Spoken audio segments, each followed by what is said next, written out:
Hi everyone. Good morning. Good morning, ladies and gentlemen. Good morning, everyone. All right, good morning, everyone. I will give you a talk on two very important issues nowadays, climate action and sustainable development, and can we reconcile them, and if so, how? So this story begins at the Kyoto Protocol. In Article 12, there was a mechanism established, which is called the Clean Development Mechanism, and it was envisioned to be able to reconcile differences between the North and the South over climate and development. So it had two goals: achieving sustainable development in developing countries and enabling industrialized parties to achieve their targets. Concretely, it allows projects in developing countries to earn certified emission credits, which can then be used by industrialized countries to meet their targets. And around 70% of the projects up to now are done by the EU or EU member states. Here are some graphs. I know it's not that clear probably, but you can see it started around 2006. It's running up to now until 2020, and you can see that in 2012 there was a big spike in the number of projects, but then it declined. And then the regional distribution is shown in the lower graph, and then you can see that major part of the projects are done in Asia, more specifically in China and India, and then also some in Latin America, but almost none in Africa or the Caribbean.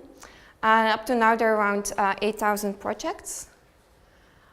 So this mechanism stops in 2020, but there is a successor provided in the Paris Agreement in Article 6.4.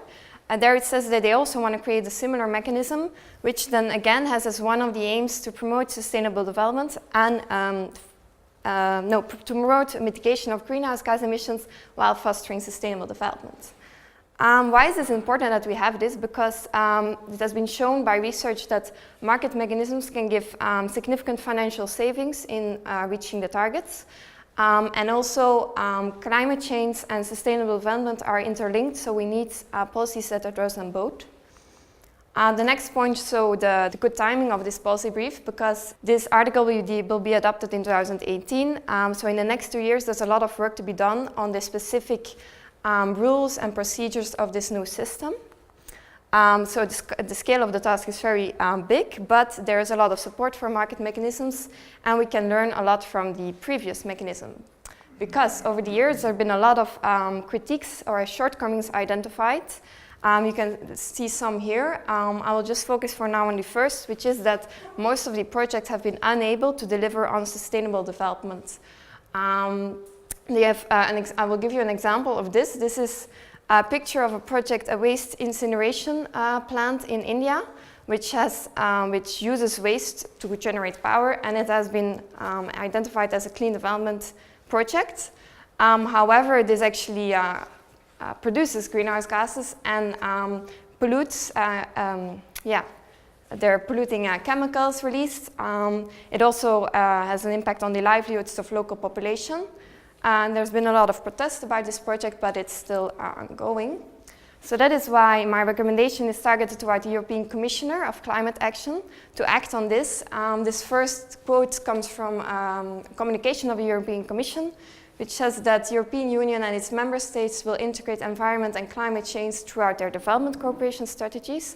So I want to ask the Commissioner to act on this, to take leadership, and do this by advocating for certain policy options into the new mechanisms, which are, for one, create a clear and common definition of sustainable development, because as of the previous mechanism, host countries themselves could define the criteria, and they had no incentive to put strong criteria because they just were competing for each other over the investment.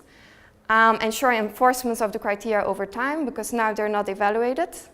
Also create incentives for investing parties to go for projects that contribute to sustainable development.